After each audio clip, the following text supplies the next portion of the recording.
Capital talk میں خوش آمدید. مولا بخش چانڈیو صاحب, وہ آپ نے سپریم کورٹ کا ذکر کیا تھا تو میں نے آپ کو یاد دلایا تھا کہ ٹھیک ہے, بالکل سپریم کورٹ نے نیب کے بارے میں یہ کہا ہے کہ یہ پولیٹیکل انجینئرنگ کرتی ہے, لیکن آج سپریم کورٹ کے چیف جسٹس صاحب جو ہیں انہوں نے یہ کہا ہے کہ سندھ میں مافیا آپریٹ کر رہی ہے, مکمل تباہی ہے, حکمران انجوائے کر رہے ہیں اور سندھ حکومت مکمل طور پہ ناکام ہو چکی ہے. اور انہوں نے یہاں تک کہا ہے کہ ہم دیکھتے ہیں کہ ہمیں کیا کرنا چاہیے اور این ڈی ایم اے کو ہم کہیں گے کہ وہ مزید سندھ میں آپریشن کرے.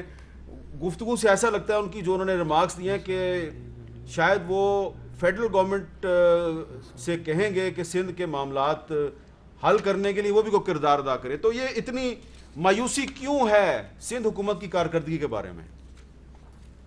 دیکھیں, پہلی بات تو یہ کہ سپریم کورٹ ایسا ایک محترم ادارہ ہے اور اس کو اس قسم کے ریمارکس دینا, فیصلہ دینا, انصاف کے تقاضے پورا کرنا, آئین کو سنبھالنا, ان کا تحفظ کرنا, یہ سپریم کورٹ اور دوسری عدالتوں کے اختیارات میں اور ذمہ داریوں میں آتا ہے.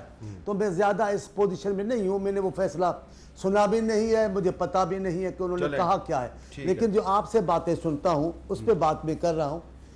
یہ بات پیپلز پارٹی کو نہیں سمجھانی چاہیے کہ پیپلز پارٹی احترام کرے عدالتوں کا. یہ میری بہن بھی کہہ رہی تھی, میں کہہ رہا ہوں پاکستان کی تاریخ میں جس انداز سے پاکستان پیپلز پارٹی نے اپنے خلاف عدلیہ کے فیصلوں کو برداشت کیا, قبول کیا, احتجاج نہیں کیا, یہ کہیں نہیں ہے. خان صاحب کے خلاف تھوڑا سپریم کورٹ نے کہا تو کل تک اس کی حمایت کر رہے تھے, پھر ایک دن وہ کھڑے ہو گئے لاٹھیاں لے کر سپریم کورٹ کے سامنے, ان کا فیصلہ نہیں مانا گیا. نون لیگ نے, میں ایسے مثالیں دے رہا ہوں, نون لیگ وہ سپاہی بن کے کھڑے تھے عدلیہ کے, فیصلہ ان کے خلاف آیا تو کیا کیا؟ پیپلز پارٹی نے ایسا کبھی نہیں کیا. پیپلز پارٹی نے کبھی عدلیہ پہ حملہ نہیں کیا. پیپلز پارٹی نے کبھی ایسی گفتگو نہیں کی اپنے چیف جسٹس صاحب ہیں, انسان ہیں, اس ملک کے شہری ہیں, ظاہر ہے بہت سارے مسائل ہیں, ان کو دیکھتے ہوں گے, ان کو دکھ بھی ہوتا ہوگا اور وہ چاہتے ہوں گے کہ مسائل حل ہو, لیکن یہ بلدیاتی مکانی اداروں کے مسائل ابھی کئی سالوں سے پیپلز پارٹی کے اختیار میں نہیں تھا. کچرا اٹھانا کوئی بہت بڑی بات ہے, اتنے سال کیا وہ ادارے کر رہے تھے.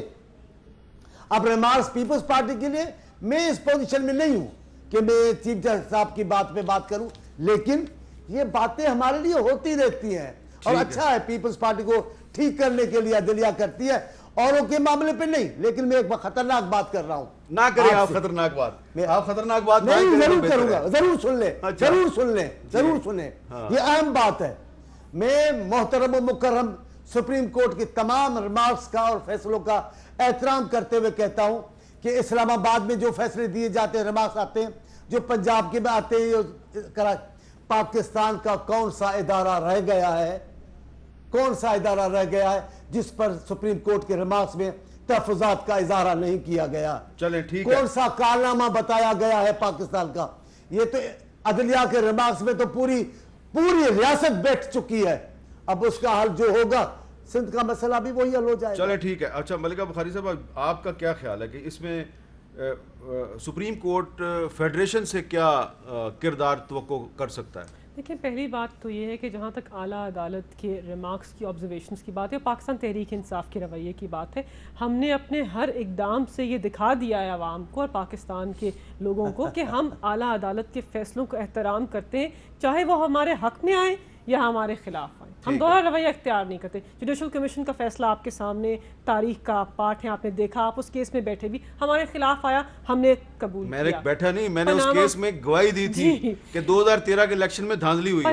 پناما کیس کے اندر فیصلہ ہمارے حق میں آیا, انہوں نے اس کو قبول نہیں کیا. اعلیٰ عدالت کے ججز کے خلاف مجھے کیوں نکالا کی مہم چلائی, اعلیٰ عدالت کے ججز کو متنازع بنایا, پٹیشنر کے وکیل کہا, ہم نے کبھی یہ اقدام نہیں اٹھایا. پاکستان مسلم لیگ نواز نے کیا, پیپلز پارٹی نے بھی پرسن سپیسیفک لا بنایا, اعلیٰ عدالت نے اس کو سٹرائک ڈاؤن کیا.